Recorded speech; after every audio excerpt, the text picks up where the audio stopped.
the earth was benign compared to what it's like now. That earth had the properties of divine creation, and before sin came, that earth would have sustained itself.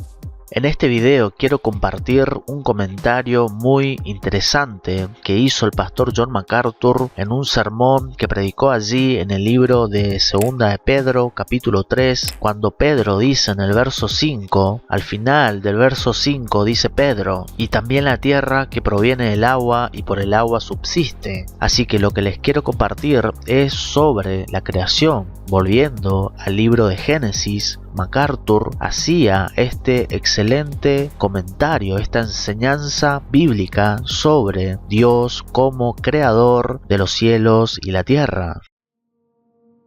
In Genesis chapter 1, we have the statement of creation in verse 1. In the beginning, God created the heavens and the earth. Okay, that's the statement that summarizes everything coming in chapters 1 and 2. But at first, would you please notice this? The earth was formless and void. Formless and void. That's exactly what it means to say. It had no form.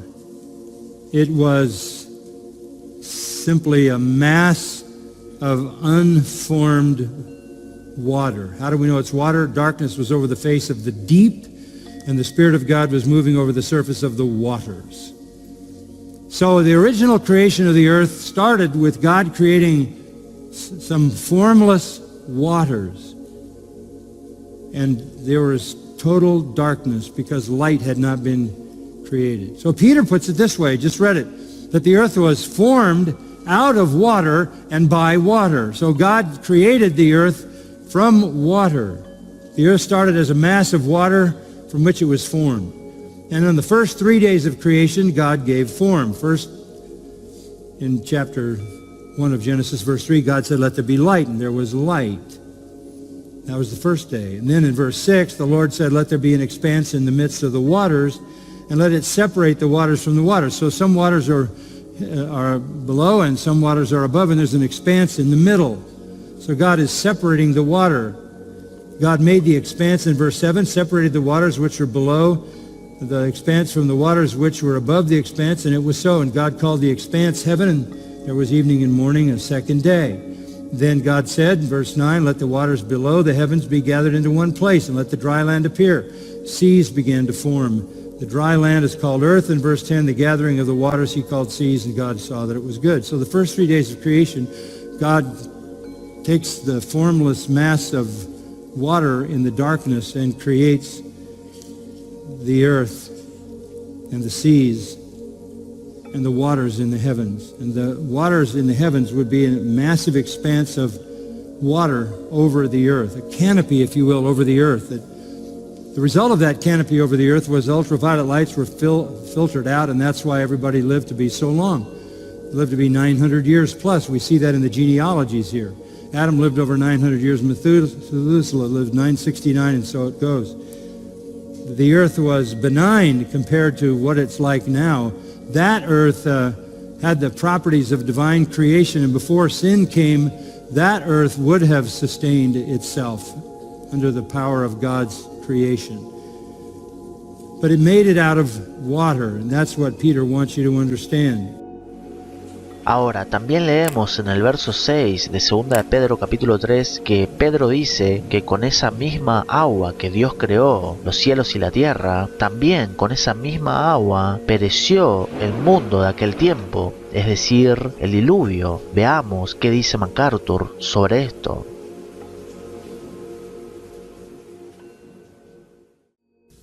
But it made it out of water, and that's what Peter wants you to understand.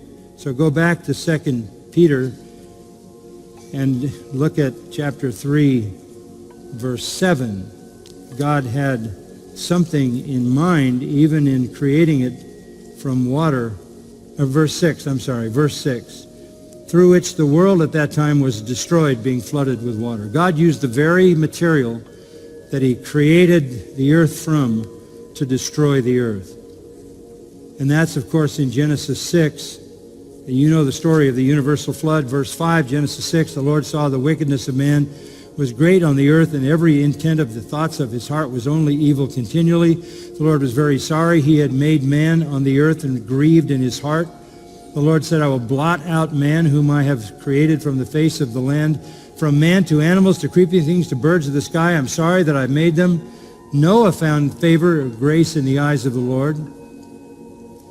Verse 10 includes his 3 sons and their wives. In verse 11, the earth was corrupt in the sight of God, and the earth was filled with violence. And what happened? God looked on the earth, verse 12, behold, it was corrupt, for all flesh had corrupted their way on the earth. God said to Noah, the end of all flesh has come before me, for the earth is filled with violence because of them, and behold, I'm about to destroy them with the earth. So make a boat, because I'm going to use water to destroy the entire earth. The flood came in chapter 7, verse 17.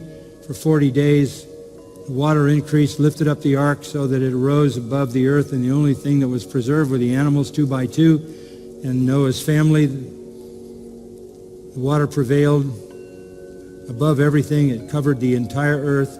Verse 23, he blotted out every living thing that was on the face of the earth, from man to animals to creeping things to birds of the sky. They were blotted out of the earth. Only Noah was left together with those that were with him in the ark.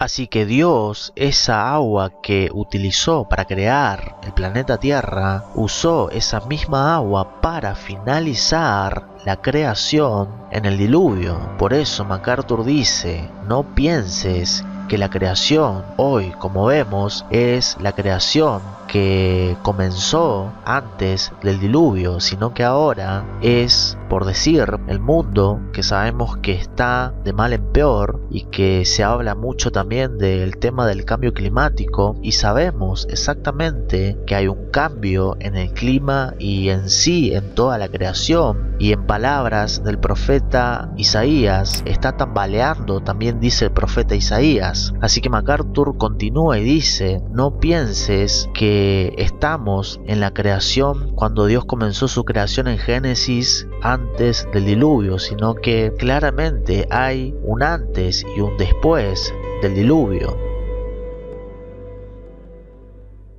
Noah was left together with those that were with him in the ark.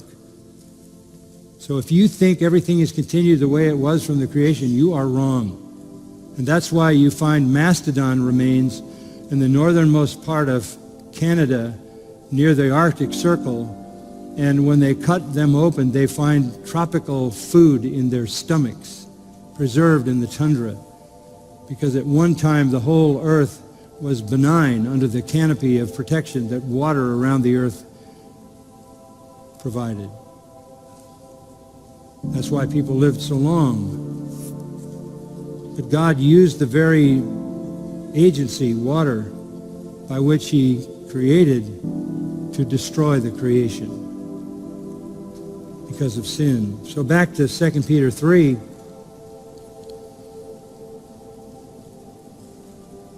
You're blind willingly, because the fish fossils are found all over the place, far from oceans and seas, because at one time the whole earth was covered with this flood.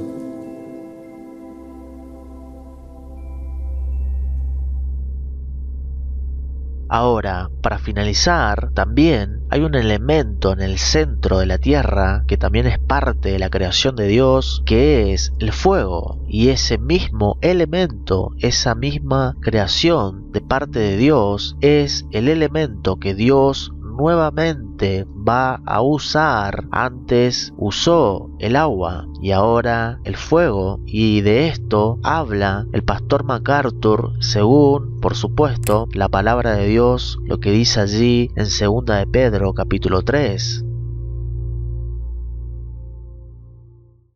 But notice verse 7. Just as by his word the heavens existed long ago, and the earth was formed out of water, and by his word the world was destroyed with water. By his word, verse 7, the present heaven, and this is the second heaven and earth. The first one was destroyed in the flood, and after the flood, people's lifespan was shortened because the conditions were so different. But the present heavens and earth are being reserved for fire kept for the day of judgment and destruction of ungodly men. Fire. So what is at the core of the earth? Fire.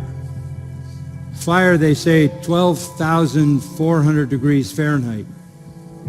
The highest melt point for metal is tungsten at 6,500 degrees Fahrenheit. The core of the earth is 12,400 degrees Fahrenheit. Sometimes we see it belch forth in a volcanic explosion. There is coming a firestorm. We're in the second form of this earth, and it's reserved for a firestorm, the properties of which are already in its creation. In the original creation, when the flood came, the fountains of the deep, it says, in the earth were opened up, water poured out, and water came down as God broke up what contained the water in the sky, and it all hit the earth and drowned the whole human race. The next one's going to be fire. That's why God gave a rainbow, to remind us he'll never destroy the world again by water.